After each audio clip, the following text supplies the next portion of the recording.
Let's go over to you, Fola, the blue side of Manchester. 1-1 result satisfies absolutely nobody in the grand scheme of things when we're talking about the title race. Who does this point actually help? If you have been honest with yourself, who does this point actually help, in the long run? Is it Manchester City or Arsenal? And what is your own general perspective, about the game? When you were coming into this game, were you also hoping for a point? Or we're hoping, okay, it's Arsenal, they walloped us 5-1 the last time. Let's not try and disgrace ourselves this time around and, let's just see if we can get 3-0, lose 3-0 this time around or something funny. Since the other side of London disciplined you guys 2-0, maybe the red side might make it 3. What was the general expectation when you're coming to this game? And, who does this 1 point help? Or who does the 1 point favor? I think the 1 point favors Man City. Because our form has been shaky. Number two, coming from our last match, 5-1 against Arsenal.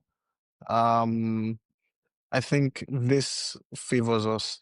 Going into the match, I wasn't expecting a win. I was expecting an Arsenal win. Arsenal in the Emirates is very, very tough. But I like how Pep approached this game. I'll call it tactical chess. In a way that I'll say, I'll just put it like Arsenal's press versus City's build up, because we had to play from the back many times with our defenders, not our goalkeeper, because our goalkeeper just kicks it long. And the thing about Arsenal's press is I like how you guys set up this match, because even if I hear a lot of Arsenal fans talking about putting an attacking midfielder in there, I believe no matter how strong your team is, you have to be careful of Man City, especially how we play. Putting those three midfielders there kind of made you very, very solid in the midfield. That's where to beat Man City in the midfield. I like how You are Arsenal not tried to the squeeze the City Man of City then. This midfield box. city is beatable. Yeah, they were there for the taking. Like, they were just like, This is not beat me, but how much do you want to this beat is me? This is not the city this of is not tears again. Ballon d'Or, This is not Rodri the city and of come and Ruben beat me. midfield. This is not KDB. No, I didn't I see don't. KDB I yet. actually don't. This city is very much beatable.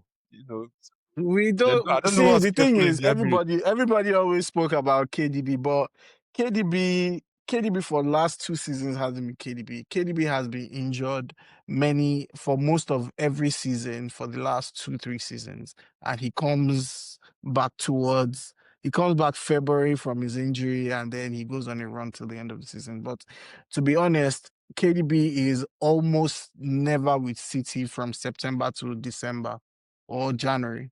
So where City were kind of used to not playing with KDB for a while. Many opposition fans see KDB when KDB is playing, but when we watch the matches every game, we don't see KDB. So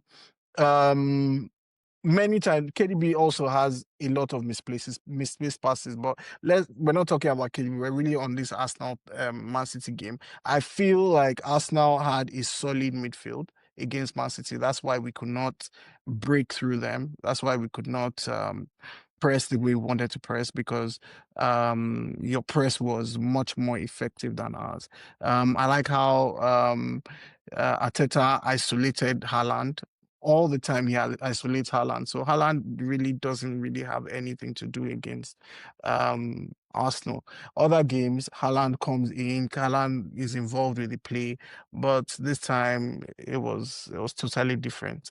Also, Martinelli's moment, let's put it like that, because he's been having great moments coming off from the bench.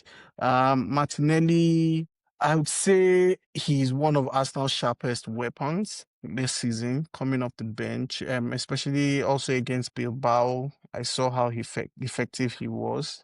I would say it was a good 1 point for City. We need that kind of motivation, knowing that we can defend, especially against the top 2 team in England.